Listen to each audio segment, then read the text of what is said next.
ಶಾಲಾ ಸಭೆ ಅಂತ ಹೇಳ್ಬಿಟ್ಟು ಆಯೋಜನೆ ಮಾಡಿದ್ದಾರೆ. ನಮ್ಮ ಶಾಲೆಯಲ್ಲಿ ಸರ್ಕಾರದ ಪ್ರೋತ್ಸಾಹದಾಯಕ ಕಾರ್ಯಕ್ರಮ ಪಕ್ಷಿರ ದಾಸೋಹ ಹಾಗೂ ಕ್ಷೀರಭಾಗ್ಯ ಕಾರ್ಯಕ್ರಮ ಇರ್ತಾ ಇದೆ. ಸೊ ಅದು ವಾಸ್ತವತೆಯನ್ನು ತಿಳ್ಕೊಳ್ಳೋಕ್ಕೋಸ್ಕರ ತಾಲೂಕಿನಲ್ಲಿ ನಮ್ಮ ಶಾಲೆಯನ್ನು ಆಯ್ಕೆ ಮಾಡ್ಕೊಂಡಿದೆ. ನಮ್ಗೆ ಹೆಮ್ಮೆ ಅನಿಸುತ್ತೆ. ಸೊ ಆ ನಿಟ್ಟಿನಲ್ಲಿ ಇವತ್ತು ಪೋಷಕರ ಸಭೆ ಅಂತ ಅಂದ್ಬಿಟ್ಟು ಪಕ್ಷಿರ ದಾಸೋಹ ಶಾಲೆ ನಡೆಸಿದ ಬಾಧಕಗಳ ಮಾಹಿತಿನ ತಮ್ಮಿಂದ ಸಂಗ್ರಹ ಮಾಡ್ಕೊಳ್ಳೋಕ್ಕೋಸ್ಕರ ಇಲಾಖೆ ಒಂದು ತಂಡವನ್ನು ನಿಲ್ಲಿಸಿ ನಮ್ಮ ಶಾಲೆಗೆ ಕಳಿಸ್ತಿದ್ದಾರೆ. ಆ ನಿಟ್ಟಿನಲ್ಲಿ ನಮ್ಮ ಈ ದಿವಸ ಶಾಲೆಗಳಲ್ಲಿ ಈ ಕಾರ್ಯಕ್ರಮದ ಅಧ್ಯಕ್ಷತೆಯನ್ನು ವಹಿಸ್ಕೋಬೇಕು ಅಂತ ನಮ್ಮ ಶಾಲೆ ಅಧ್ಯಕ್ಷತೆ ಸೋಮಣ್ಣ ಅವ್ರನ್ನ ಕೇಳ್ಕೊಂಡಿದ್ದಾರೆ. ಅವ್ರು ತುಂಬಿದ ಒಪ್ಪಿನ ಕಾರ್ಯ ಹಾಕಿದ್ದಾರೆ. ಅವ್ರಿಗೆ ಸ್ವಾಗತ. ಈ ಕಾರ್ಯಕ್ರಮದ ಹೆಸರು ಅಂತ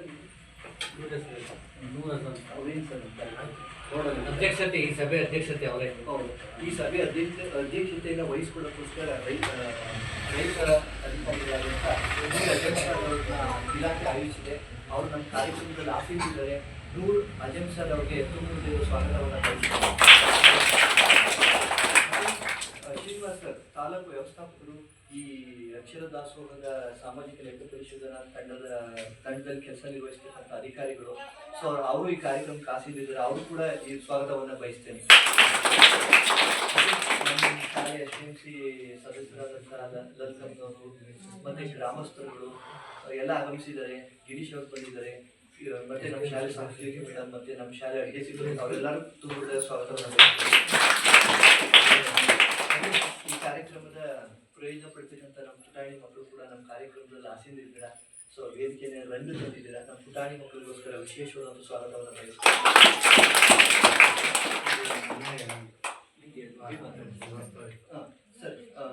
ಸರ್ ಶ್ರೀನಿವಾಸ್ ಸರ್ ಅವರು ಪ್ರಾಸ್ತಾವಿಕವಾಗಿ ಸಭೆ ಉದ್ದೇಶಿಸಿ ಎರಡು ಮಾತಾಡಿ ಪೋಷಕರಿಗೆ ಮಾಹಿತಿ ಕೊಡಬೇಕಂತ ಅವರು ವಿನಂತಿ ಮಾಡ್ತೀನಿ. ಎಲ್ಲರಿಗೂ ನಮಸ್ಕಾರ.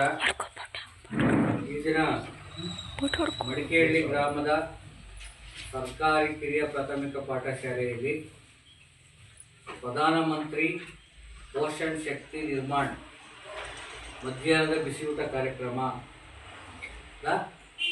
ಸಾಮಾಜಿಕ ಪರಿಶೋಧನಾ ಪೋಷಕರ ಸಭೆಯನ್ನು ಮಾಡ್ತಾ ಇದ್ದೀವಿ. ಈ ಒಂದು ಪೋಷಕರ ಸಭೆಯ ಅಧ್ಯಕ್ಷತೆಯನ್ನು ವಹಿಸಿಕೊಂಡಿರ್ತಕ್ಕಂಥ ಕೃಷಿ ಅಧಿಕಾರಿಗಳು ಆಗಿರ್ತಕ್ಕಂಥ ಕಸಬಾ ಹೋಬಳಿಯ ಕೃಷಿ ಅಧಿಕಾರಿಗಳಾಗಿರ್ತಕ್ಕಂಥ ನೂರ್ ಅಜಂ ಸರ್ ಅವರೇ, ಅಂದರೆ ನನ್ನ ಅಧ್ಯಕ್ಷ SMC ಅಧ್ಯಕ್ಷರು ಸೋಮಶೇಖರ ಶಿಕ್ಷಕರವರು ಒಂದು ವಿಚಾರ ಏನು ಅಂತಂದರೆ, ಯಾವುದೇ ಸಾಮಾಜಿಕ ಪರಿಶೋಧನಾ ಸಭೆಗಳಿಗೆ ತಾಲೂಕು ಮಟ್ಟದಿಂದ ಅಥವಾ ಹೋಬಳಿ ಮಟ್ಟದ ಅಧಿಕಾರಿಯವರನ್ನು ಸಭೆಯ ಅಧ್ಯಕ್ಷತೆಯನ್ನು ವಹಿಸಿಕೊಳ್ಳೋಕ್ಕೆ ಮಾನ್ಯ ಮುಖ್ಯ ಕಾರ್ಯನಿರ್ವಾಹಕ ಅಧಿಕಾರಿಗಳು ಜಿಲ್ಲಾ ಪಂಚಾಯತ್ ತುಮಕೂರು ಅವರು ತಾಲೂಕ್ ಪಂಚಾಯಿತಿಯಿಂದ ಅಧ್ಯಕ್ಷತೆಯನ್ನು ವಹಿಸಿಕೊಂಡು ಈ ಸಭೆನ ನಡೆಸಬೇಕು ಅಂತ ಅವರೇ ಸೂಚಿಸಿರ್ತಾರೆ. ಇದೆಯಲ್ಲ ನಮ್ಮ ಕಾಲಮ್ಮನ ಇದೆಯಲ್ಲ ಮನದಲ್ಲಿ, ಅದೊಂದು ವಿಚಾರ. ಈ ಒಂದು ಪೋಷಕರ ಸಭೆಯಲ್ಲಿ ಉಪಸ್ಥಿತರಿರ್ತಕ್ಕಂಥ ಈ ಒಂದು ಶಾಲೆಯ SDMC ಅಧ್ಯಕ್ಷರಾಗಿರ್ತಕ್ಕಂಥ ಸೋಮಶೇಖರ್ ಅವರೇ, ಈ ಶಾಲೆಯ ಮುಖ್ಯೋಪಾಧ್ಯಾಯರಾಗಿರ್ತಕ್ಕಂಥ ನಾಗರಾಜ್ ಸರ್ ಅವರೇ, ಸಹ ಶಿಕ್ಷಕರೇ ಮತ್ತು ಪೋಷಕರೇ, ವಿಶೇಷವಾಗಿ ಮಕ್ಕಳೇ, ಸರ್ಕಾರದ ಆದೇಶದ ಪ್ರಕಾರ ಶಾಲೆಗಳಲ್ಲಿ ನಡೀತಕ್ಕಂಥ ಮಧ್ಯಾಹ್ನದ ಬಿಸಿಯೂಟ ಕಾರ್ಯಕ್ರಮದ ಸಾಮಾಜಿಕ ಪರಿಶೋಧನೆಯನ್ನು ನಡೆಸಿ ನಮಗೆ ಕೊಡಬೇಕು ಅಂತ ಸಾರ್ವಜನಿಕ ಶಿಕ್ಷಣ ಇಲಾಖೆ ಮತ್ತು ಮಧ್ಯಾಹ್ನದ ಬಿಸಿಯೂಟ ಕಾರ್ಯಕ್ರಮದ ನಿರ್ದೇಶಕರು ಸಾಮಾಜಿಕ ಪರಿಶೋಧನಾ ನಿರ್ದೇಶನಾಲಯಕ್ಕೆ ಒಂದು ಮನವಿಯನ್ನು ಮಾಡಿದಾಗ ಆಯ್ದ ಶಾಲೆಗಳನ್ನು ಇಷ್ಟು ಶಾಲೆಗಳಲ್ಲಿ ಮಧ್ಯಾಹ್ನದ ಬಿಸಿಯೂಟ ಕಾರ್ಯಕ್ರಮ ನಿಯಮಾನುಸಾರ ನಡೀತಾ ಇತ್ತು ಇಲ್ವೋ ಎಂಬುದ್ರ ಬಗ್ಗೆ ಪೋಷಕರ ಅಭಿಪ್ರಾಯ, ಕಡತಗಳ ಪರಿಶೀಲನೆ, ಈ ಒಂದು ಶಾಲೆಯಲ್ಲಿ ಮಧ್ಯಾಹ್ನದ ಬಿಸಿಯೂಟ ಕಾರ್ಯಕ್ರಮದಲ್ಲಿ ಏನು ಅನುಷ್ಠಾನ ಆಗ್ತಾ ಇದೆ ಅದಕ್ಕೆ ಸಂಬಂಧಪಟ್ಟಂಗೆ ಕಡತಗಳನ್ನು ಪರಿಶೋಧನೆ ಮಾಡಿ ಮತ್ತು ಇದು ವಾಸ್ತವಾಂಶವನ್ನು ಪರಿಶೀಲನೆ ಮಾಡಿ ಮಕ್ಕಳೊಂದಿಗೆ ಮಧ್ಯಾಹ್ನ ಬಿಸಿಯೂಟ ಕಾರ್ಯಕ್ರಮದ ಬಗ್ಗೆ ಚರ್ಚೆ ಮಾಡಿ ಪೋಷಕರೊಂದಿಗೆ ಚರ್ಚೆ ಮಾಡಿ ಈ ಮಧ್ಯಾಹ್ನದ ಬಿಸಿಯೂಟ ಕಾರ್ಯಕ್ರಮ ನಿಯಮಾನುಸಾರ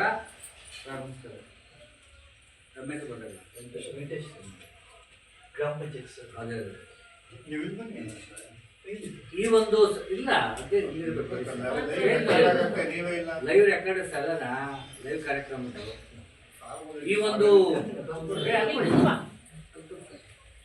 ಈ ಒಂದು ಸಭೆಗೆ ಗ್ರಾಮ ಪಂಚಾಯತ್ ಸದಸ್ಯರಾದ ಶ್ರೀಯುತ ವೆಂಕಟೇಶ್ ಅವರು ಆಗಮಿಸಿದ್ದಾರೆ. ಅವ್ರಿಗೂ ಸಹ ಈ ಒಂದು ಶಾಲೆಯ ಪರವಾಗಿ ಮತ್ತು ಸಾಮಾಜಿಕ ಪರಿಶೋಧನಾ ತಂಡದ ಪರವಾಗಿ ಅವರಿಗೆ ಸ್ವಾಗತವನ್ನು ಕೋರ್ತಾ ಇದ್ದಾರೆ.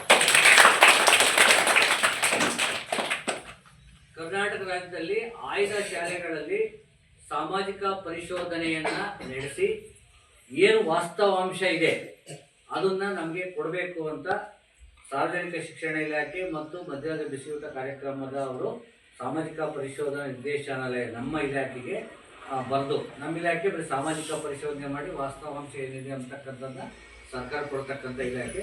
ನಮಗೆ ಕೊಟ್ಟಿರೋ ಮೇರೆಗೆ ನಮ್ಮ ಇಲಾಖೆಯವರು ಮತ್ತು ಶಿಕ್ಷಣ ಇಲಾಖೆಯವರು ಜಂಟಿಯಾಗಿ ಒಂದು ಆಯ್ದ ಶಾಲೆಗಳನ್ನು ಆಯ್ಕೆ ಮಾಡಿ ಈ ನಮೂನೆಗಳನ್ನು ಸಮೇತ ಅವರೇನೇ ತಯಾರು ಮಾಡಿ ಇಂಥ ನಮೂನೆಗಳಲ್ಲಿ ಮಾಹಿತಿಯನ್ನು ನೀವು ಪರಿಶೀಲನೆ ಮಾಡಿ ವರದಿ ಕೊಡಿ ಅಂತ ಹೇಳಿದ್ದಾರೆ. ಮೊದಲನೇದಾಗಿ ಕಳೆದ ನಾವು 3 ದಿನಗಳಿಂದ ಈ ಶಾಲೆಯಲ್ಲಿ ಮಕ್ಕಳೊಂದಿಗೆ ಚರ್ಚೆ ಮಾಡಿದ್ದೀವಿ, ಅಡುಗೆ ಕೋಣೆ ಪರಿಶೀಲನೆ ಮಾಡಿದ್ದೀವಿ, ಅಡುಗೆ ಸಿಬ್ಬಂದಿಯವರೊಂದಿಗೆ ಮಾತಾಡಿದ್ದೀವಿ, ಮತ್ತು ಮುಖ್ಯ ಶಿಕ್ಷಕರೊಂದಿಗೆ ಮಾತಾಡಿ ಈ ಒಂದು ಕಾರ್ಯಕ್ರಮ ಮಧ್ಯಾಹ್ನ ಬಿಸಿಯೂಟ ಕಾರ್ಯಕ್ರಮದ ಬಗ್ಗೆ ಕಡತಗಳನ್ನು ಪರಿಶೋಧನೆ ಮಾಡಿದ್ದೀವಿ ಮತ್ತು ಮಧ್ಯಾಹ್ನ ಊಟ ಅವ್ರ ಜೊತೆ ಊಟ ಮಾಡಿರ್ತಕ್ಕಂಥದ್ದು ಮಾಡಿದ್ದೀವಿ. ಈ ಎಲ್ಲ ಪ್ರಕ್ರಿಯೆಗಳ ಆದಮೇಲೆ ಈ ಎಲ್ಲ ಪ್ರಕ್ರಿಯೆಗಳ ಬಗ್ಗೆ ಒಂದು ವರದಿಯನ್ನು ಸಿದ್ಧತೆ ಮಾಡಿದ್ದೀವಿ. ಒಂದು ವರದಿ, ಈ ಒಂದು ಮಧ್ಯಾಹ್ನ ಬಿಸಿಯೂಟ ಕಾರ್ಯಕ್ರಮ ಈ ಶಾಲೆಯಲ್ಲಿ ಯಾವ ಥರ ಇಂಪ್ಲಿಮೆಂಟೇಷನ್ ಆಗ್ತಾ ಇದೆ ಅಂತಕ್ಕಂಥದ್ದನ್ನ ವರದಿಯನ್ನು ಸಿದ್ಧತೆ ಮಾಡಿದ್ದೀವಿ. ಆ ವರದಿಯನ್ನು ನಾವೇ ಡಿಸೈಡ್ ಮಾಡಿಬಿಟ್ಟು ಸರ್ಕಾರಕ್ಕೆ ಕೊಡೋಕ್ಕೆ ಅವಕಾಶ ಇಲ್ಲ. ಕೊನೆಯದಾಗಿ ಪೋಷಕರು, ಮಕ್ಕಳು, ಮುಖ್ಯ ಶಿಕ್ಷಕರು, ಗ್ರಾಮಸ್ಥರು, ಗ್ರಾಮ ಪಂಚಾಯತ್ ಸದಸ್ಯರು ಎಲ್ಲರೊಂದಿಗೆ ಸೇರಿ ಈ ನಡವಳಿ ಏನು ರಿಪೋರ್ಟ್ ಇದೆಯಲ್ಲ ಅದನ್ನು ಓದಿ ಮಂಡನೆ ಮಾಡಿ ಚರ್ಚೆ ಮಾಡಿ ಏನೇನು ಇಲ್ಲಿ ಆಗಬೇಕಾಗಿದೆ, ಏನೇನು ಲೋಪದೋಷಗಳು ಆಗ್ತವೆ, ಏನೇನು ಸರಿ ಮಾಡಬೇಕು ಎಂಬುದ್ರ ಬಗ್ಗೆ ಚರ್ಚೆ ಮಾಡಿ ಅಂತಿಮ ಮಾಡಿ ನಾವೇನು ಅಂತಿಮ ಮಾಡ್ತೀವೋ, ನಾನು ಆಡಿಟ್ ಮಾಡಿರೋದು ನೀವು ಅದನ್ನು ಸರ್ಟಿಫೈ ಮಾಡೋದು ಅಥವಾ ಸಲಹೆಗಳನ್ನು ಕೊಡೋದು, ಈ ಎರಡನ್ನೂ ಸಮೇತ ನೋಡಲ್ ಅಧಿಕಾರಿಗಳಾಗಿ ಈ ಸಭೆಗೆ ಒಪ್ಪಂದ ಸೃಷ್ಟಿಸ್ತಾರೆ. ಅವರು ನಾವು ಮಾಡ್ತಕ್ಕಂಥ ಪ್ರತಿಯೊಂದು ಚಟುವಟಿಕೆಯನ್ನು ದೃಢೀಕರಿಸ್ತಾರೆ. ಸರಿ, ಇವ್ರು ಮಾಡಿರ್ತಕ್ಕಂಥದ್ದು ಈಗ ಅತ್ಯುತ್ತಮವಾಗಿ ಆಗ್ತಾ ಇದೆ ಅಂದರೆ ಅತ್ಯುತ್ತಮವಾಗ್ತದೆ, ಇಲ್ಲ ಇಂಥ ಲೋಪ ಐತೆ ಅಂದರೆ ಅಂಥ ಲೋಪದ ಬಗ್ಗೆ ಚರ್ಚೆ ಮಾಡಿ ಒಂದು ಫೈನಲ್ ಮಾಡ್ತಕ್ಕಂಥ ವಿಚಾರ ಇರ್ತಕ್ಕಂಥದ್ದು. ಸಾಮಾಜಿಕ ಪರಿಶೋಧನೆಗೆ ವಾಸ್ತವಾಂಶವನ್ನು ಸರ್ಕಾರಕ್ಕೆ ಕೊಡ್ತಕ್ಕಂಥದ್ದು ಗೊತ್ತಿದೆ. ನೀವೆಲ್ಲ ಪೋಷಕರಿಗೆ ಮತ್ತು ಮಕ್ಕಳಿಗೆಲ್ಲ ಗೊತ್ತಿದೆ. ಕಳೆದ 13 ವರ್ಷಗಳಿಂದ ಮಧ್ಯಾಹ್ನದ ಬಿಸಿಯೂಟ ಕಾರ್ಯಕ್ರಮ ಈ ಶಾಲೆಯಲ್ಲಿ ನಡ್ಕೊಂಡು ಬರ್ತಾ ಐತೆ ಅಲ್ವಾ? ಎಷ್ಟು ವರ್ಷ ಆಯ್ತು ಮಧ್ಯಾಹ್ನ ಬಿಸಿ ಊಟ ಕೊಡೋದು ಪ್ರಾರಂಭ ಮಾಡಿ? ಗೊತ್ತಾ ಯಾರಿಗಾದ್ರು ಪೋಷಕರು?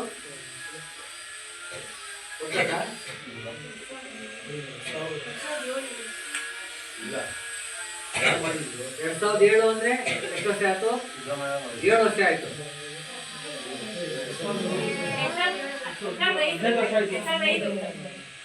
ಯಾವಾಗ ಪ್ರಾರಂಭ ಆಗಿದ್ದು? ಯಾವಾಗ?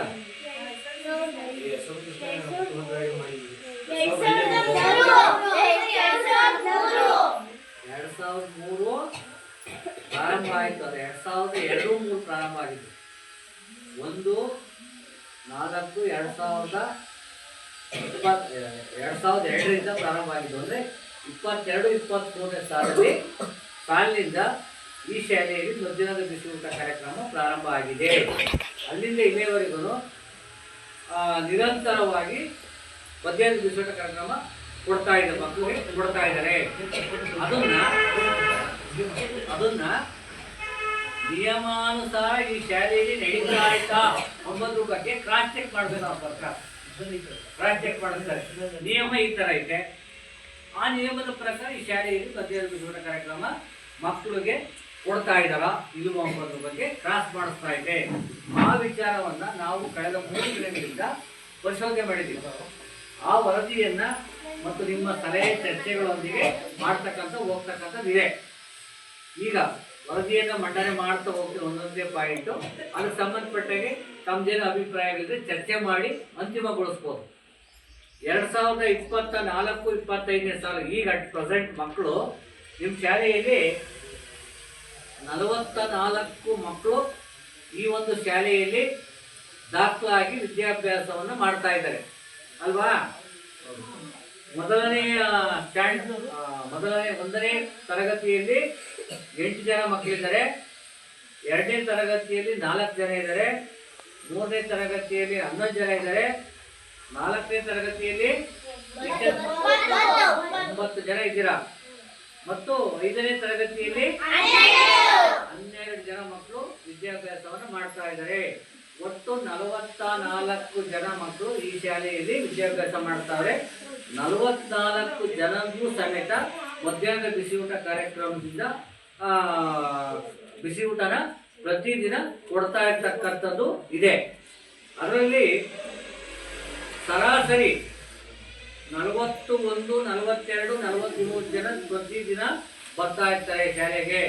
ಅದಕ್ಕಿಂತ ಮುಖ್ಯವಾಗಿ ನಮ್ಮ ಪೋಷಕರಿಗೆ ಪ್ರತಿದಿನ ನಮ್ಮ 1ನೇ ತರಗತಿಯಿಂದ 5ನೇ ತರಗತಿಯವರೆಗೆ ವಿದ್ಯಾಭ್ಯಾಸ ಮಾಡ್ತಕ್ಕಂಥ ಮಕ್ಕಳಿಗೆ ಮಧ್ಯಾಹ್ನ ಎಷ್ಟು ಗ್ರಾಮು ಊಟ ಕೊಡಬೇಕು ಅಂತಕ್ಕಂಥದ್ದು ನಿಮ್ಗೇನಾದ್ರು ಮಾಹಿತಿ ಇದೆಯಾ? ನಿಮ್ಗೆಲ್ಲ ಕಾಣುವ ಪೋಷಕರಿಗೆ ಗೊತ್ತಾ?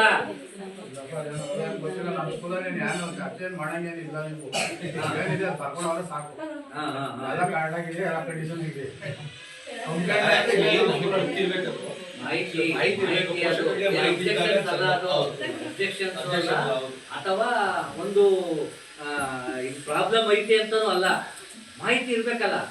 ಸರ್ಕಾರದ ಕಾರ್ಯಕ್ರಮ ಸರ್ಕಾರ ಎಷ್ಟು ಅವಕಾಶ ಕೊಟ್ಟಿದೆ ಅಂದ್ರೆ ಏನು ಒಂದು 150 ಗ್ರಾಮ್ ಅಂದ್ರೆ 150 ಗ್ರಾಮೇ ಅಳತೆ ಮಾಡಿ ಕೊಡೋಂಥದ್ದಲ್ಲ. ಕೊಡೋಕ್ಕೂ ಸಾಧ್ಯನಾ?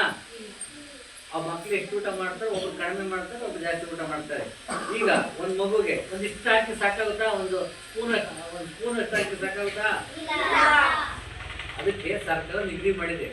ಅಂದರೆ ಕರ್ನಾಟಕ ರಾಜ್ಯದಲ್ಲಿ ಇರ್ತಕ್ಕಂಥ ಎಲ್ಲ ಶಾಲೆಗಳು ಒಂದೇ ರೀತಿಯಲ್ಲಿ ಇರಬೇಕು. ಅಂದರೆ ಒಂದಿಷ್ಟು ಹೆಚ್ಚು ಕಡಿಮೆ ಹಾಗೆ ಹಾಕ್ತಾರೆ. ಒಬ್ಬರು ಜಾಸ್ತಿ ತಿಂತಾರೆ, ಒಬ್ಬರು ಕಡಿಮೆ ತಿಂತಾರೆ. ಒಂದು ದಿನಕ್ಕೆ 350 ಗ್ರಾಮಿಂದ 450 ಗ್ರಾಮು ಅನ್ನ, ಸಾಂಬಾರು, ಪಲ್ಯ, ಸೊಪ್ಪು ಎಲ್ಲ ಸೇರಿ ಅಷ್ಟು ಗ್ರಾಮ್ ಆಹಾರವನ್ನು ಮಕ್ಕಳಿಗೆ ಕೊಡಬೇಕು ಅಂತ ಇದೆ. ಕೊಡ್ತಾ ಇದ್ದಾರೆ? ಅಷ್ಟು ಕೊಡ್ತಾ ಇದ್ದಾರೆ. ಮಕ್ಕಳು ಅಂತಾರೆ.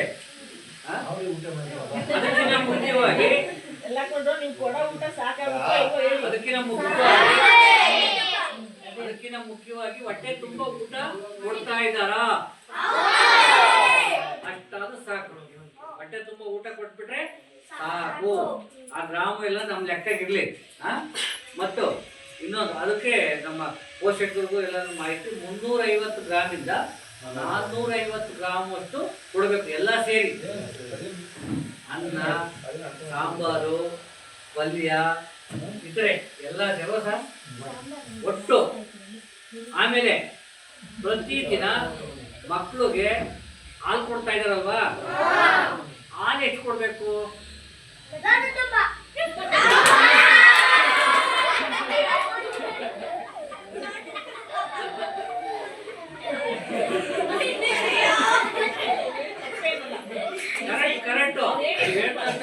ಕರೆಕ್ಟಾಗಿ ಹೇಳ್ತಾ ಇದ್ದ ನಾನು. ಆ ತರ ನೀವು ಸತ್ಯನ ಹೇಳ್ಬಿಡ್ಬೇಕು ಏನಿದೆಯಾ ಅದನ್ನ. ಮಕ್ಕಳು ಕರೆಕ್ಟು ನೋಟು ತುಂಬಾ ಕೊಡ್ಬೇಕಾಲು. ಸರ್ಕಾರ ಫಿಕ್ಸ್ ಮಾಡಿರೋದೆಷ್ಟು? 150 ಮಿಲಿಲೀಟರ್. ಎಷ್ಟು? ಅದಕ್ಕೆ 150 ಮಿಲಿಲೀಟರ್ ಮಾಡಬೇಕಾದಾಗ 18 ಗ್ರಾಮು ಹಾಲಿನ ಪುಡಿ ಹಾಕ್ಬೇಕು, 10 ಗ್ರಾಮು ಸಕ್ಕರೆ ಹಾಕ್ಬೇಕು. ಎಷ್ಟು ಹಾಕ್ಬೇಕು? ಕರೆಕ್ಟ್. ಆ ಗ್ರಾಮ್ನಿಂದ ಮಾಡ್ತಕ್ಕಂಥಕ್ಕೆ 1 ಲೋಟ ಅಂತೀವಲ್ಲ ನಾವು, 180 ಮಿಲಿಲೀಟರ್ ಅಷ್ಟು 150 ಮಿಲಿಲೀಟರ್ ಅಷ್ಟು ಹಾಲನ್ನ ಪ್ರತಿದಿನ ಮಕ್ಕಳಿಗೆ ಕೊಡಬೇಕು. ಯಾಕಂದ್ರೆ ಸರ್ಕಾರ ನಿಗದಿ ಮಾಡಿರ್ತಕ್ಕಂಥದ್ದು ಒಂದು ಉದ್ದೇಶ ಐತೆ. ಏನು ಉದ್ದೇಶ? ಪ್ರತಿದಿನ ಮಕ್ಕಳಿಗೆ ಮಧ್ಯಾಹ್ನ ಬಿಸಿ ಊಟ ಕೊಡೋದ್ರಿಂದ ಅವರು ಹೊಟ್ಟೆ ಹಸಿವಿನಿಂದ ಬಳಲಂಗೆ ತಡೆದು ವಿದ್ಯಾಭ್ಯಾಸವನ್ನ ಹೆಚ್ಚಿಗೆ ಮಟ್ಟದಲ್ಲಿ ಕಲೀಲಿ ಅಂತಕ್ಕಂಥದ್ದು. ಊಟ ಕೊಡಲಿಲ್ಲ ಅಂದರೆ ಮಧ್ಯಾಹ್ನದಲ್ಲಿ ಹಳ್ಳಿ ಮಕ್ಕಳು ಶಾಲೆ ಬಿಡ್ತಕ್ಕಂಥವಕ್ಕೂ ಜಾಸ್ತಿ ಅವಕಾಶ ಇರ್ತೈತೆ ಅಲ್ವಾ ಮೇಡಮ್ರೆ? ಮಧ್ಯಾಹ್ನ ಊಟ ಕೊಡಲಿಲ್ಲ ಅಂದರೆ ಎಲ್ಲ ಕುಟುಂಬದವರು ಸಮೇತ ಒಂದೇ ಸಮಯ ಇರೋಲ್ಲ. ಬಡ ಕುಟುಂಬ ಇರ್ತೈತೆ ಅಥವಾ ಕೂಲಿ ಮಾಡ್ತಕ್ಕಂಥ ಕುಟುಂಬಗಳು ಇರ್ತವೆ. ಅವ್ರೇನು ಮಾಡ್ತಾರೆ, ಬೆಳಿಗ್ಗೆ ಊಟ ಮಾಡಿ ಮಕ್ಕಳನ್ನ ಕಳಿಸೋದೇ ಕಷ್ಟ ಆಗ್ತೈತೆ. ಮಧ್ಯಾಹ್ನ ಊಟ ಇದು ಮಾಡ್ತಾರೆ, ಊಟನ ಕೊಡೋಕ್ಕಾಗಲ್ಲ. ಅವಾಗ ಏನು ಮಾಡ್ತಾರೆ, ಮಗು ಬೆಳಗ್ಗೆ ಊಟ ಮಾಡಿದ್ದು ಮಧ್ಯಾಹ್ನ ಊಟ ಕೊಡಲಿಲ್ಲ ಅಂದರೆ ಹಸ್ಕೊಂಡು ಪಾಠ ಕೇಳೋಕ್ಕೂ ಮನಸ್ಸಿರಲ್ಲ, ಮನೆಗೆ ಹೋಗೋಕ್ಕೂ ಆಗಲ್ಲ. ಆ ಸನ್ನಿವೇಶವನ್ನು ತಡಿಬೇಕು. ಮಧ್ಯಾಹ್ನ ಬಿಸಿ ಊಟ ಕೊಟ್ಟು ಮಕ್ಕಳಲ್ಲಿ ಹಸಿವನ್ನು ನೀಗಿಸ್ಬೇಕು. ಅದರಿಂದ ಮಕ್ಕಳ ದಾಖಲಾತಿ ಅಡ್ಮಿಷನ್ನು ಹೆಚ್ಚಿಸ್ಬೇಕು ಮತ್ತು ಹಾಜರಾತಿ ಹೆಚ್ಚಿಸ್ಬೇಕು. ದಾಖಲಾತಿ ಆಗ್ತೈತೆ, ಅಡ್ಮಿಷನ್ ಆಗ್ತಾರೆ, ಆದರೆ ಮಧ್ಯೆ ಶಾಲೆ ಬಿಡ್ತಕ್ಕಂಥ ಜಾಸ್ತಿ ಆಗ್ತೈತೆ. ಅದರಿಂದ ಅದನ್ನು ಹೆಚ್ಚಿಸ್ಬೇಕು, ಹಾಜರಾತಿನ ಹೆಚ್ಚಿಸ್ಬೇಕು. ಆಮೇಲೆ ಉತ್ತಮ ಗುಣಮಟ್ಟದ ಪೌಷ್ಟಿಕಾಂಶದ ಆಹಾರವನ್ನು ಕೊಟ್ಟು ದೈಹಿಕ ಮಾನಸಿಕ ಬೆಳವಣಿಗೆಗೆ ಮಕ್ಕಳನ್ನ ತಯಾರು ಮಾಡಬೇಕು. ಶಾಲೆಯಲ್ಲಿ ನೋಡಿ ಹಾಲು ಕೊಡ್ತಾರೆ, ಮೊಟ್ಟೆ ಕೊಡ್ತಾರೆ. ಅವೆಲ್ಲ ಮಕ್ಕಳ ಆರೋಗ್ಯ ಮತ್ತು ದೈಹಿಕ ಮಾನಸಿಕ ಮತ್ತು ಪೌಷ್ಟಿಕ ಅಂಶಗಳಿಂದ ಮಗು ಬೆಳೀಲಿ ಅಂತಕ್ಕಂಥ ಉದ್ದೇಶ. ಆಮೇಲೆ ಅಸಮಾನತೆಯನ್ನು ತೊಡೆದು ಎಲ್ಲರೂ ಒಂದೇ ಅಂತಕ್ಕಂಥ ಮನೋಭಾವನೆಯನ್ನು ಬೆಳೆಸಬೇಕು. ಇಲ್ಲಿ ಶ್ರೀಮಂತರು ಬಡವರು ಆ ಜಾತಿ ಈ ಜಾತಿ ಅಂತಕ್ಕಂಥದ್ದಿಲ್ಲ. ಇಲ್ಲಿ ಊಟ ಮಾಡಬೇಕಾದಾಗ ಅಸಮಾನತೆ ಅಲ್ವ ಸರ್? ನೀನು ಅವರು ಇವರು ಅಂತಕ್ಕಂಥದ್ದಿಲ್ಲ. ಇಲ್ಲಿ ಒಂದೇ ಮನೋಭಾವನೆಯನ್ನು ಮಕ್ಕಳಲ್ಲಿ ಬೆಳೆಸಿ ಭಾವೈಕ್ಯತೆಯನ್ನು ಮೂಡಿಸ್ಬೇಕು. ನಮ್ಮ ದೇಶ ನಾವೆಲ್ಲ ಒಂದೇ ಅಂತಕ್ಕಂಥ ಮನೋಭಾವನೆಯನ್ನು ಮಕ್ಕಳಲ್ಲಿ ಬೆಳೆಸಬೇಕು. ಅವರು ಮುಂದಿನ ಪೀಳಿಗೆಯಲ್ಲಿ ಉತ್ತಮ ವಿದ್ಯಾಭ್ಯಾಸವನ್ನು ಮಾಡಿ ದೇಶದ ಆಸ್ತಿಗಳಾಗಲಿ ಅಂತಕ್ಕಂಥದ್ದು ಸರ್ಕಾರದ ಮೂಲ ಉದ್ದೇಶ. ಆ ಒಂದು ಉದ್ದೇಶ ಈಡೇರಿಸಕ್ಕೆ ಪ್ರತಿ ಶಾಲೆಯಲ್ಲಿ, ಸರ್ಕಾರಿ ಮತ್ತು ಅನುದಾನಿತ ಶಾಲೆಗಳಲ್ಲಿ, ಪ್ರೈವೇಟ್ ಶಾಲೆಗಳಲ್ಲಿ ಮಧ್ಯಾಹ್ನ ಊಟ ಕೊಡ್ತಾರಾ? ಪ್ರೈವೇಟ್ ಶಾಲೆ ಕಾನ್ವೆಂಟಲ್ಲಿ ಮಧ್ಯಾಹ್ನ ಊಟ ಕೊಡ್ತಾರಾ? ಅದಕ್ಕೇನು ಮಾಡಬೇಕು? ಮನೆಯಿಂದನೇ ಬಾಕ್ಸ್ ಕಟ್ಕೊಂಡು ಬೆಳಗ್ಗೆ ಮಾಡಿದ್ನ ಮಧ್ಯಾಹ್ನ ಊಟ ಮಾಡಬೇಕು. ಇಲ್ಲಿ ಬಿಸಿ ಊಟ ಮಾಡ್ತೀರಾ ಅಲ್ವಾ? ಕರೀರಿ, ಬಾಗ್ಲಿ ಹೋಗ್ಲಿ ಅವ್ರ ಬರ್ರಿ, ಬಾಗ್ಲು ಓಪನ್ ಮಾಡ, ಬಾಗ್ಲು ಓಪನ್ ಮಾಡೋದು.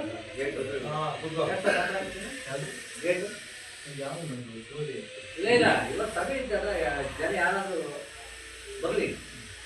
ಹಾಗಾಗಿ ಮಕ್ಕಳಲ್ಲಿ ಪೌಷ್ಟಿಕಾಂಶ ಹೆಚ್ಚಿಸ್ಬೇಕು. ನೋಡಿ, ನಮ್ಮೆಲ್ಲ ಮಕ್ಕಳಲ್ಲಿ ಎಷ್ಟು ಲವಲವಿಕೆಯಿಂದ ಎಷ್ಟು ಆಕ್ಟಿವ್ ಆಗಿದ್ದಾರೆ ಮಕ್ಕಳು ಅಲ್ವಾ? ಅದೇ ಕಾನ್ವೆಂಟ್ಗೆ ಹೋದ್ರೆ ನಿಂತ್ಕೊಂಡಿದ್ದಾರೆ. ಇಲ್ಲಿ ಗೊತ್ತಾ ಮೇಡಮ್? ಶಿಸ್ತು, ಬರೀ ಸೈಲೆಂಟಾಗಿ ಇರ್ಬೇಕಾಗತ್ತೆ. ಅದರಿಂದ ನಮ್ಮ ಸರ್ಕಾರಿ ಶಾಲೆಯಲ್ಲಿ ಹೋಗ್ತಕ್ಕಂಥ ಮಕ್ಕಳು ತುಂಬ ಅದೃಷ್ಟವಂತರು. ನೋಡಿ, ಮಧ್ಯಾಹ್ನ ಬಿಸಿ ಊಟ ಕೊಡ್ತಾರೆ, ಮೊಟ್ಟೆ ಕೊಡ್ತಾರೆ, ಹಾಲು ಕೊಡ್ತಾರೆ, ಯೂನಿಫಾರ್ಮ್ ಕೊಡ್ತಾರೆ, ಶೂಸ್ ಕೊಡ್ತಾರೆ. ಪ್ರತಿದಿನ ಉಚಿತವಾಗಿ ಪಾಠ ಮಾಡ್ತಾರೆ. ಆದರೆ ಎಲ್ಲಕ್ಕೂ ಕಾನ್ವೆಂಟ್ ಶಾಲೆಯಲ್ಲಿ ದುಡ್ಡು ಕೊಡಬೇಕು ಪೋಷಕರು. ಅದೊಂದು ಕಡೆ ಇರಲಿ. ಈ ಶಾಲೆಗೆ ಸಂಬಂಧಪಟ್ಟಂಗೆ ಪ್ರತಿದಿನ ಈ ಶಾಲೆಯಲ್ಲಿ ಏನೇನು ಮಾಡಬೇಕು ಅಂತಕ್ಕಂಥದ್ದು ಇದೆ. ಪ್ರತಿದಿನ ಏನೇನು ಮಾಡಬೇಕು, ಮಕ್ಕಳ ದೈಹಿಕ ಬೆಳವಣಿಗೆಗೆ ಪೂರಕವಾಗಿರ್ತಕ್ಕಂಥ ಅಂಶಗಳ ಪ್ರಕಾರ ಈ ಶಾಲೆಯಲ್ಲಿ ಸೋಮವಾರದ ದಿನ ಅನ್ನ, ಸೊಪ್ಪು ಮತ್ತು ತರಕಾರಿ ಸಾಂಬಾರು ಮಾಡಬೇಕು. ಮಾಡ್ತಾ ಇದ್ದಾರಾ? ಅನ್ನ ಸಾಂಬಾರು ಮಾಡ್ತಾ ಇದ್ದಾರೆ. ಅನ್ನ ಸಾಂಬಾರು ಮಾಡ್ತಾ ಇದ್ದಾರೆ. ಮಂಗಳವಾರ ತರಕಾರಿ ಪಲಾವ್ ಮತ್ತು ದಾಲ್ ತುವೆ ಎರಡೂ ಮಾಡಬೇಕು. ಅಥವಾ ಟೊಮೊಟೊ ಬಾತ್ ಮತ್ತು ತರಕಾರಿ ಪಲ್ಯ ಮಾಡಬೇಕು. ನಮ್ಮ ಶಾಲೆಯಲ್ಲಿ ಅನ್ನ ರಸಂ ಮಾತ್ರ ಮಾಡ್ತಾ ಇದ್ದಾರೆ. ಅಂದರೆ ಊಟ ಓಕೆ, ಊಟದ್ದೇನು ತೊಂದರೆ ಅಲ್ಲ. ಅವ್ರು ಕೊಟ್ಟಿರ್ತಕ್ಕಂಥ ಮೆನು ಪ್ರಕಾರ ಈ ಶಾಲೆಯಲ್ಲಿ ಆಗ್ತಾ ಇಲ್ಲ ಅಲ್ವಾ ಸರ್? ಮುಖ್ಯ ಶಿಕ್ಷಕರು ಏನಾದರೂ ತಮ್ಮ ಅಭಿಪ್ರಾಯ ಇದ್ರೆ ಚರ್ಚೆ ಮಾಡ್ಬೋದು. ಈಗ ನೋಡಿ ಸರ್, ನಿಯಮ ಪ್ರಕಾರ ತರಕಾರಿ ಪಲಾವ್ ಮಾಡಬೇಕು, ತರಕಾರಿ ಪಲಾವು ಮತ್ತು ದಾಲ್ ತೋವೆ ಮಾಡಬೇಕು. ದಾಲ್ ಮಾಡ್ತಾರಲ್ಲ, ದಾಲ್ ಅಂತೀವಲ್ಲ ಆ ಥರ ಮಾಡಬೇಕು. ಅಥವಾ ಟೊಮೊಟೊ ಬಾತ್ ಮತ್ತು ತರಕಾರಿ ಪಲ್ಯ ಮಾಡಬೇಕು ಪ್ರತಿದಿನ ಸರ್ಕಾರ ಕೊಟ್ಟಿರ್ತಕ್ಕಂಥ ನಿರ್ದೇಶನ ಪ್ರಕಾರ. ಅಲ್ಲಿ ಇಲ್ಲಿ ಬರೀ ಅನ್ನ ಸಾಂಬಾರು ಮಾತ್ರ ಮಾಡ್ತಾ ಇದ್ದಾರೆ. ಬುಧವಾರ ದಿನ ಅನ್ನ, ಬೇಳೆ ರಸಮ್ಮು ಮತ್ತು ಕಾಳು ಪಲ್ಯ ಮಾಡಬೇಕು. ನಮ್ಮಲ್ಲಿ ಮುದ್ದೆ, ಸೊಪ್ಪಿನ ಸಾರು ಮಾಡ್ತಾ ಇದ್ದಾರೆ.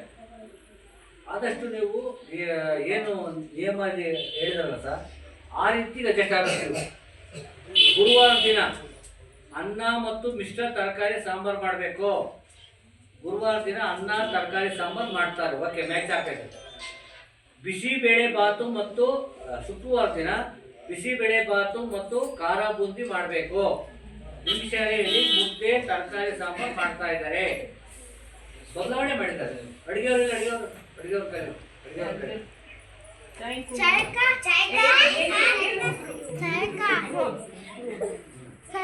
ಶನಿವಾರ ದಿನ ತರಕಾರಿ ಉಪ್ಪಿಟ್ಟು, ಪೂರಿ ಸಾಗು, ಗೋಧಿ ವಾಂಗಿಬಾತು, ಗೋಧಿ ಪೊಂಗಲ್ಲು, ಚಪಾತಿ ಮಾಡಬೇಕು ಅಂತ ಇದೆ. ಯಾವ್ದಾದ್ರು ಒಂದು ಮಾಡಬೇಕು ಅಂತ ಇದೆ. ನಿಮ್ಮ ಶಾಲೆಯಲ್ಲಿ ಬಿಸಿಬೇಳೆ ಬಾತ್ ಮಾತ್ರ ಮಾಡ್ತಾ ಇದ್ದಾರೆ. ಬೇರೆ ಒಂದು ಮಾಡೋದಕ್ಕೂ ಅವಕಾಶ ಇದೆ, ಮಾಡಬಹುದು ಶಾಲೆಯಲ್ಲಿ. ಅದು ಅವರ ತೀರ್ಮಾನ, STMC ಮತ್ತು ನಿಮ್ಮ ಮುಖ್ಯೋಪಾಧ್ಯಾಯರ ಒಂದು ತೀರ್ಮಾನದ ಪ್ರಕಾರ ಏನು ಸರ್ಕಾರ ಆಪ್ಷನ್ ಕೊಡೈತೆ ಇದೇ ಥರ ಮಾಡಿ ಅಂತ ಆ ರೀತಿ ಮಾಡಬೇಕಾಗುತ್ತೆ. ಇರ್ತಕ್ಕಂಥ ವ್ಯತ್ಯಾಸಗಳ ಬಗ್ಗೆ ತಮ್ಮ ಗಮನಕ್ಕೆ ತಂದಿದ್ದೀನಿ ಸರ್. ಆಗ್ಬೋದಾ ಸರ್? ಸರ್ ಆಗ್ಬೋದಾ? ಅಲ್ಲ, ಅದು ಸರ್ಕಾರ ಮೆನು ಕೊಟ್ಟಿದೆ ಹೌದು, ಆಯ್ತಾ. ಅದು ಬ್ಯಾಲೆನ್ಸ್ ಡಯಟ್ ಅಂತಾರೆ. ಸೋಮವಾರ ಒಂಥರ ಊಟ, ಮಂಗಳವಾರ ಒಂಥರ ಊಟ, ಶನಿವಾರದ ಈ ಕಡೆಯಿಂದ ಅದು ಬ್ಯಾಲೆನ್ಸ್ ಡಯಟ್. ಮಕ್ಕಳಿಗೆ ಬ್ಯಾಲೆನ್ಸ್ ಡಯಟ್ ಕೊಟ್ಟರೆ ಅವ್ರಿಗೆ ಚೆನ್ನಾಗಿ ಪೋಷಣೆ ಆಗುತ್ತೆ ಅಂತ. ಅದನ್ನ ಆಲ್ಟರ್ ಮಾಡಕ್ಕೆ ಹೋಗ್ಬೇಡಿ, ತಪ್ಪು ಆಗುತ್ತೆ. ಮತ್ತೆ ಅದು ಅನ್ಫೇರ್ ಅಲ್ಲ. ಸೇಮ್ ಹೌದಲ್ಲ, ಎಲ್ಲ ಅನುದಾನ ಎಲ್ಲ ಅಷ್ಟರಲ್ಲಿ ಖಾರ ಬೂಂದಿ ಅಲ್ಲ, ಅಲ್ಲಿ ಆಪ್ಷನ್ ಕೊಟ್ಟೈತೆ, ಅಲ್ಲಿ ಆಪ್ಷನ್ ಕೊಟ್ಟಿದೆ ಸರ್. ನೀವು ಅದನ್ನೇ ಮಾಡಿ ಅಂತಲ್ಲ. ನೋಡಿ, ಮಂಗಳವಾರ ತರಕಾರಿ ಪಲಾವು ಮತ್ತು ದಾಲ್ ತೋವೆ ಮಾಡಬೇಕು ಅಂತ ಇದೆ. ಅಥವಾ ಟೊಮೊಟೊ ಬಾತ್ ಮತ್ತು ತರಕಾರಿ ಪಲ್ಯ ಮಾಡಿ ಅಂತ ಹೇಳಿ. ಅಥವಾ ಅಂತ ಇದೆ.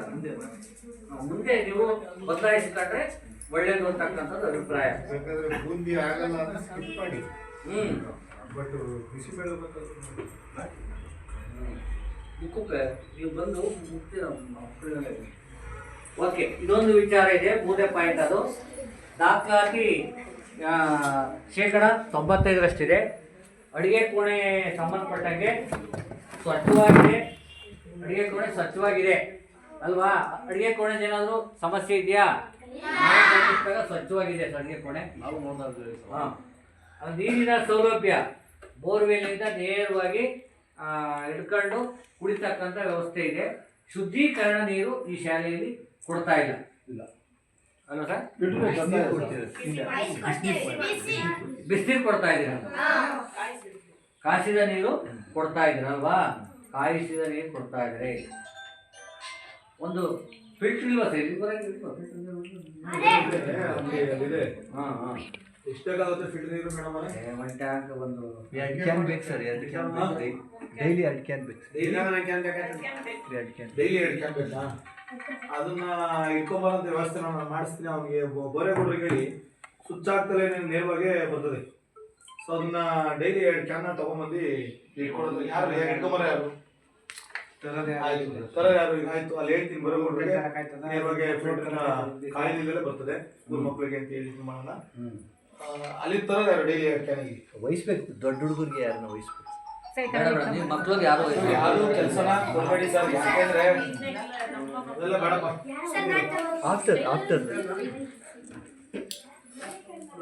ಸರ್, ಇನ್ನೊಂದು ನನ್ನ ಸಲಹೆ ಏನು ಅಂತಂದರೆ, ನಿಮ್ಮ STMC ಅಥವಾ ನಿಮ್ಮ ಸಾರ್ವಜನಿಕರಿಂದ ಒಂದು 10,000 ರೂಪಾಯಿವಷ್ಟು ಅನುದಾನ ಎಲ್ಲರಿಗೂ ಶೇಖರಣೆ ಮಾಡಿ ಒಂದು ಫಿಲ್ಟ್ರ್ ಬರ್ತಲ್ಲ, ಮನೆಗೆ ಹಾಕ್ತೀವಲ್ಲ, ಮನೆಗೆ ಆ ಥರ ಹಾಕ್ಸ್ಬಿಟ್ರೆ ವೆಂಟಿಲೇಷನ್ಗೆ ಇದು ಮಾಡ್ಬೋದು. ಅದನ್ನ ಫಿಲ್ಟ್ರ್ ಮಾತ್ರ ಚೇಂಜ್ ಮಾಡ್ಕೊಂಡು ಸಾಕಾಗ್ತೈತೆ. ಅದೂ ದಾನಿಗಳಿಂದ ಇಸ್ಕೋಬೋದು. ಯಾರು ಕೊಡೋ ಕರೆಸ್ಪಾಂಡೆನ್ಸ್ ನಡೀತಾ ಇದೆ ಸರ್. ಯಾರು ಬೇಕಾದ್ರೆ ದಾನ ಕೊಟ್ಟರು ಅವ್ರ ಹೆಸರೇ ಹಾಕ್ಸ್ಬೋದು ಬೇಕಾದ್ರೆ, ಅದನ್ನು ಮಾಡ್ಬೋದು. ಅಥವಾ ಅಲ್ಲಿಂದ ಫಿಲ್ಟರ್ ನೀರು ತರ್ತಕ್ಕಂಥ ವ್ಯವಸ್ಥೆಯನ್ನು ಸಮೇತ ಮಾಡೋಕ್ಕೆ ಅವಕಾಶ ಇದೆ. ಆಗ್ಬೋದಾ? ಆದರೆ ನೀರಿನ ವಿಚಾರದಲ್ಲಿ ಮಾತ್ರ ತುಂಬ ಸೂಕ್ಷ್ಮವಾಗಿರ್ಬೇಕು ಸರ್. ಸಾರು ಒಳ್ಳೆ ಕೆಲಸ ಮಾಡ್ತಾ ಇದ್ದಾರೆ. ಬಿಸಿ ನೀರು ಕೊಟ್ಟಾಗ ಯಾವುದೇ ರೀತಿಯಲ್ಲಿ ವ್ಯತ್ಯಾಸ ಆಗೋದಿಲ್ಲ ಅಲ್ವಾ ಸರ್? ಈಗ ಅದಕ್ಕಿಂತ ಉತ್ತಮ. ಹೌದು ಇದಕ್ಕಿಂತ ಉತ್ತಮ. ಹೌದೌದು. ಮಕ್ಕಳ ಆರೋಗ್ಯ ದೃಷ್ಟಿಯಿಂದ ಯಾವುದೇ ಒಂದು ವೈರಸ್ ಅಟ್ಯಾಕ್ ಆಗಲ್ಲ ಮಕ್ಕಳಿಗೆ ಬಿಸಿಲು ಕುಡಿದಾಗ. ಸಣ್ಣ ಪುಟ್ಟ ನೀರಂಶದಲ್ಲಿ ಬಂದಾಗ ಅವರು ಮಕ್ಕಳು ತುಂಬ ಸೂಕ್ಷ್ಮ ಇರ್ತಾರೆ. ಹಾಗಾಗಿ ಆ ವಿಚಾರವಾಗಿ ಅಡುಗೆ ಸರ್ ಅವ್ರ ಕೆಲಸಕ್ಕೆ ಹೋಗ್ತಾರೆ, ಏನಿಲ್ಲ ಅಡುಗೆ ಮಾಡಬೇಕು, ಅಡುಗೆ ಮಾಡೋದು ಅವ್ರು ಇಲ್ಲೇ ನಿಂತರು ಅಡುಗೆ ಆಗುತ್ತೆ. ಹಾಂ ಮೇಡಮ್, ಅಡುಗೆ ಕೋಣೆ ಸಂಬಂಧಪಟ್ಟಂಗೆ ಗಾಡಿ ಬೆಳಕು ಆ ಥರ ಎಲ್ಲ ತುಂಬ ಇದೆಯಾ ಮೇಡಮ್? ಹಾಂ, ಅಡುಗೆ ಸಿಬ್ಬಂದಿ ಒಬ್ಬರದು ಕೊರತೆ ಇದೆ ಈ ಪದ್ಧತಿ ಹಾಂ ಪಂಚಾಯತಿಯಲ್ಲಿ. ಅದಾಯ್ತಾ ಸರ್? ನೆನ್ನೆ ಏನು ಆರ್ಡರ್ ಕೊಡ್ತಾರೆ ಅಂತ ಆಗಿಲ್ಲ ಪಂಚಾಯತ್ ಸದಸ್ಯರು ಒಂದು ಕೊಟ್ಟರೆ ಅನುಕೂಲ ಆಗುತ್ತೆ, ಹೇಳಿದ ಆಯ್ಕೆ ಮಾಡಿಕೊಟ್ರೆ. ಎಲ್ಲ ಆಗಿದೆ. ಒಂದು ಲೆಟರ್ ಕೊಡ್ಬೇಕಷ್ಟೇ. ಹಾಂ ಹಾಂ ಹಾಂ. ಸದ್ಯಕ್ಕೆ ಈಗ ಪ್ರೆಸೆಂಟ್ ಇಬ್ಬರು ಬೇಕಾಗುತ್ತೆ. ಅದೊಂದು ವಿಚಾರ. ಸ್ಥಳಾವಕಾಶ, ಅಡುಗೆ ಊಟ ಮಾಡೋದಕ್ಕೆ ಸ್ಥಳಾವಕಾಶ ತುಂಬಾ ಕಡಿಮೆ ಇದೆ, ತುಂಬಾ ಕಡಿಮೆ ಇದೆ. ನೋಡಿ ಬೇರೆ ಆಲ್ಟರ್ನೇಟಿವ್ ಏನಾದರೂ ವ್ಯವಸ್ಥೆ ಮಾಡೋಕ್ಕೆ ಅವಕಾಶ ಇದೆ. ಏನು ಕ್ಲಿಕ್ ಮಾಡಿ ಫೋಟೋ ಆಯ್ತಿರ್ತಾವೆ, ಅವಾಗಲೇ ತೆಗಿಲಿಲ್ವಾ ಫೋಟೋನ? ನಾಲ್ಕೈದು ತೆಗಿದ್ದೀನಿ, ಕ್ಲಿಕ್ ಮಾಡಿ ವಿಡಿಯೋ ಆಗ್ತಾ ಇರುತ್ತೆ, ಆ ಕಡೆಯಿಂದ ಹೋಗ್ಬಿಟ್ಟು